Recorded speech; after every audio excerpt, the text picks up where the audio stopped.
Welcome to the My Culture project. Here are the directions. You may not work with a partner, and understand that you will have time in class to work on it, but you will be spending a majority of your time on your own at home to complete this project. This project is going to focus on the 8 elements of culture, and in the end, you will need to supply Mr. Lawhead or Mr. Scrignoli with 2 pictures for each of the 8 elements and 1 full paragraph describing yourself and describing the element. So at the end, you will have 16 pictures and 8 written paragraphs.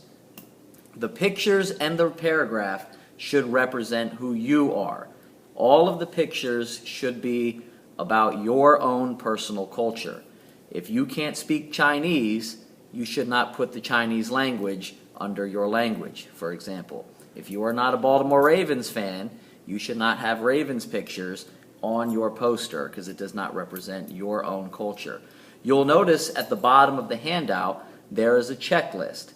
Use this checklist to organize and to keep track of what you've already completed and what you have yet to do. Good luck and enjoy the project. Here is the rubric we will use for this assignment. At the top, you can see the 3+, 3, 2, and 1 descriptions. Please make sure that you read over them carefully to understand what you need to do in order to receive a good score. A score of 3 is probably what most people will want to achieve. A 3+ is very difficult to obtain. At the bottom of the paper, we've used easier to understand language to help you understand what these scores mean. To score a 3, you must be able to identify each element, provide specific examples, and do this independently. Please become familiar with this rubric. Here is an example of what a student did in years past. Notice the student did not take the time to cut things out of magazines or to print pictures out of the computer. They decided to draw their pictures. This is perfectly acceptable. This student has enough pictures to satisfy the requirements for each of the 8 elements of culture, and this student would have received a 3.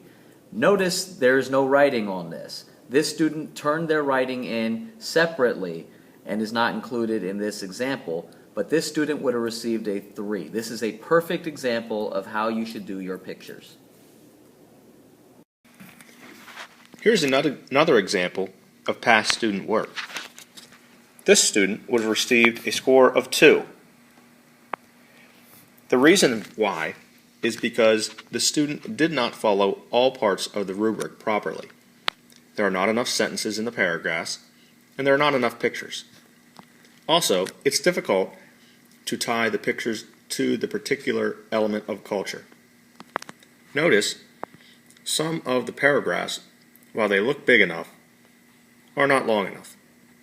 This indicates that without assistance, the student does not understand how to tie the elements back to their culture.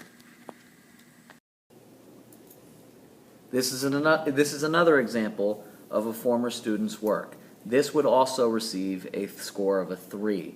Notice it is nice and neat. There are different colors throughout the poster. It is very well organized. As the teacher, I can easily identify that the student has completed all 8 elements of culture, and all 16 pictures and 8 paragraphs are easily identifiable. Here is our final example of past student work. This would have received a score of 2. Again, we need to know that you can tie each element to your culture with a paragraph and pictures. While this is fairly well organized with the paragraphs, the pictures are too scrambled, and we are unaware of which picture should go with which element. According to the rubric, that means you'll receive a score of 2. Please make sure when you organize your poster, elements and pictures are easily identifiable. Good luck, and if you have any questions with the project, please see me, Mr. Lawhead, or Mr. Scrignoli for further assistance.